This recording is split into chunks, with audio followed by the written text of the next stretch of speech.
So guys, I got some drones right here. I have the GoPro Karma, a little bit of a throwback, but I'm equipping it with the GoPro Hero 7.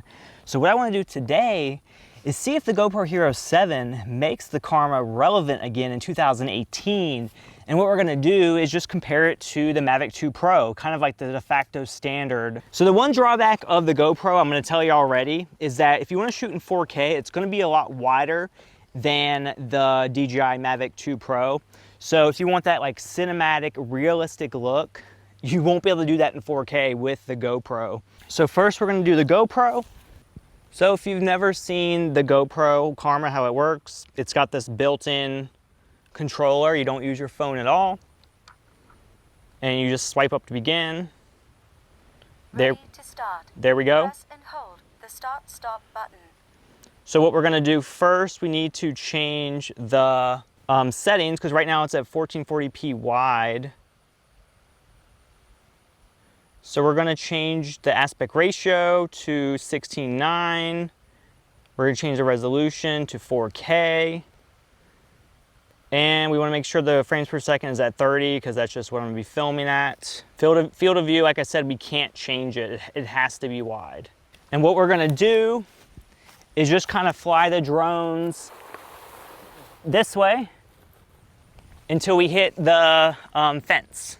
So of course you have to get like good field of view, but look how like stuttery it is, and it's not even that far away. So now what I'm gonna do, I'm just gonna fly it up to like 100 feet. So to make it easy, I'm just gonna go right above this path. The connection, guys, is so bad. Like, it's skipping so much. But the horizon isn't too bad. Like, it's perfectly level to me. What am I recording in? It looks fine. When you move the camera up and down, you can see the horizon change, which if you're going for cinematic looks, that ain't gonna work for you. And I guess it does kind of. If you get it to like that happy medium, you can make it so the horizon is almost as straight as you can get it. Yeah, it's just like skipping and like impossible to accurately fly. Yeah, so I'm 1,500 feet away. It's like skipping really bad.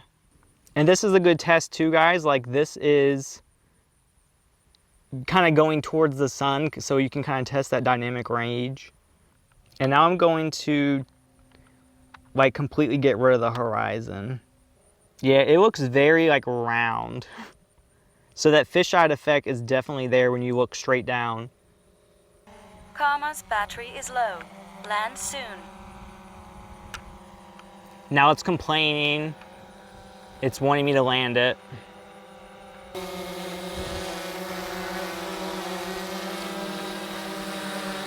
Ascending to a safe height soon. Guide Karma around obstacles until it lands. Ready to fly. Okay.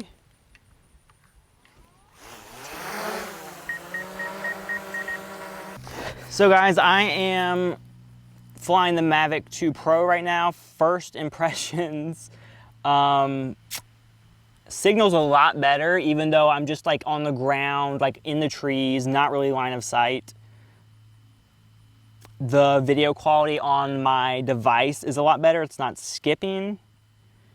And then also too, for whatever reason, on the Karma, I'm not sure how the GPS or the flight data is transmitted, but if I wasn't in perfect line of sight, like, it would freak out.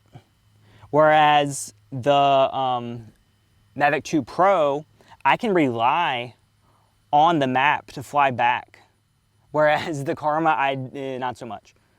And of course, the Mavic 2 Pro is like loaded with sensors. It won't, you know, land if it doesn't detect a suitable spot. It won't run into anything.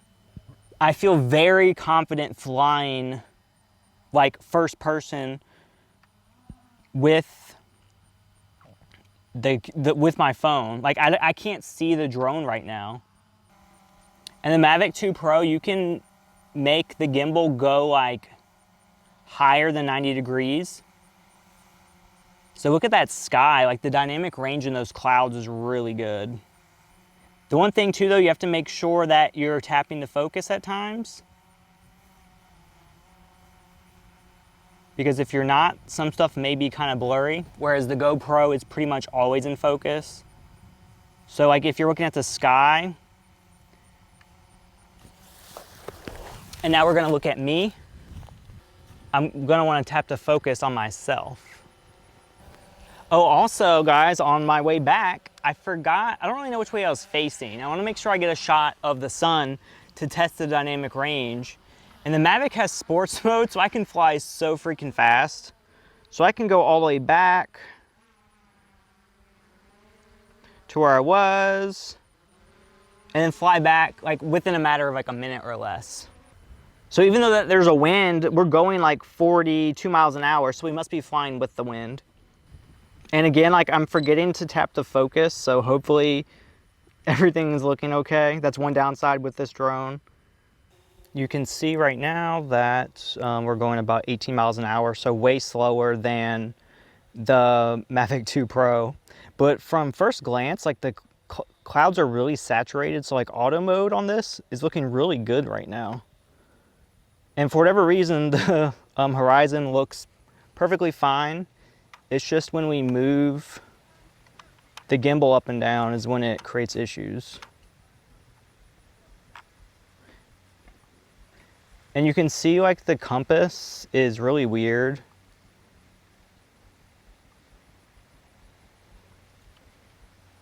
Like where the arrow is, like it's very wonky.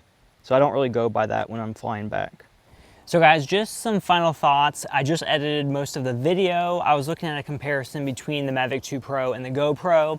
Honestly, it's kind of hard to compare two different cameras when you shoot them both on the auto, because it's like the white balance really just is very wonky. Like the first comparison, the white balance on the GoPro was very like cool, and the Mavic 2 Pro is very warm. So to me, the Mavic 2 Pro just looked a lot better. But that's something to say, you know, if you want to film in auto and you don't want to mess with white balance or color grading or anything, the Mavic 2 Pro definitely was the winner there. And then two, you know, just when you're filming up high, it may be hard to tell at first, but I just really appreciate the Mavic 2 Pro's picture better. And then like I mentioned before in the video, if you move the horizon at all in 4K on the GoPro, it's so wide, it's gonna have that fisheye effect where it's gonna like make the horizon do this globe type effect. Whereas the Mavic 2 Pro doesn't do that, just because it's more of a like fixed focal length that's not that wide. But then there was one shot of the GoPro that really just like wowed me. For whatever reason, the auto white balance like really just kind of clicked in perfectly into my eyes. Like it was this very warm color. I liked it. I'm showing that shot right now. Really good. But like regardless of the recording quality of both of these drones, I feel like the Hero 7 is a really good camera, especially if you film in manual, if you color grade, if you do some cinematic movements, you're gonna make a good video. Like it's not impossible. But it just comes down to the Mavic 2 Pro has, like camera aside, has really good technology built in. So the range on the Mavic 2 Pro is miles better than the GoPro, like literally miles better. It's much more fluid when you're recording. It has sensors, so it's not gonna run into things. It has sensors for when it auto lands. The battery life is literally twice as good. There's not really many reasons to get the GoPro Karma in 2018, especially because it's a discontinued product. And another thing, the Karma is just huge. Like it's marketed as a portable drone, but the size of it is just pretty ridiculous in my opinion. Whereas the Mavic 2 Pro is very compact. It in theory has a better quality camera as well. It's got a 1-inch sensor, so it's just capable of a lot more compared towards the GoPro. But I just wanted to see, like, does the GoPro Hero 7 make the Karma relevant again in 2018? And unfortunately, I'd probably have to say no, just because the Karma, yes, you can constantly add new GoPros to it, but the fact that we have the battery life against us, we have no sensors against us, just the transmission quality is really bad. I don't trust myself flying looking at the controller just because it doesn't update fast enough to me. It's just not a very good solid product. What I do enjoy that GoPro keeps on allowing the newest GoPros to work with the Karma, but we don't know when. I mean, I would love to see a GoPro 10 compatible with the Karma as well, but eventually that's just not gonna happen. And honestly, if you're looking at getting like a drone to go with your GoPro, just get like a DJI Spark or a Mavic Air, or just spend the extra money and get like an older Mavic Pro. If you wanna go way away from that price range, get the Mavic 2 Pro, like you won't be disappointed. It's just very hard to recommend someone buying. It's just very hard to recommend to someone to buy the Karma for all of these reasons. And I don't really like the fact that it has that wide field of view. Like the GoPro is wide for a reason, so you can like film yourself in sports photography, just really like action focused shots. Whereas like a lot of drone shots, you want it to be cinematic, and that wide view just kind of ruins it. So here is the size difference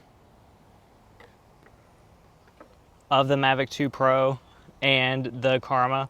So I don't know if you can really see the big difference from here, but it's there. Let me fold it up. That's when it gets very apparent, because the Karma doesn't really fold. I mean, it just kind of like literally folds up like that. Whereas the Mavic 2 Pro has a much better design for getting very compact. So there's that. So there's the Karma versus the Mavic 2 Pro in size. Like, it's definitely very big. The Mavic 2 Pro propellers fold up, these don't. So you can see the bottom of the Karma has 0 sensors, whereas the Mavic 2 Pro is loaded with them. It has sensors on the side even. So right there, camera, camera, camera, infrared, I believe. Multiple sensors all around, 2 on the front.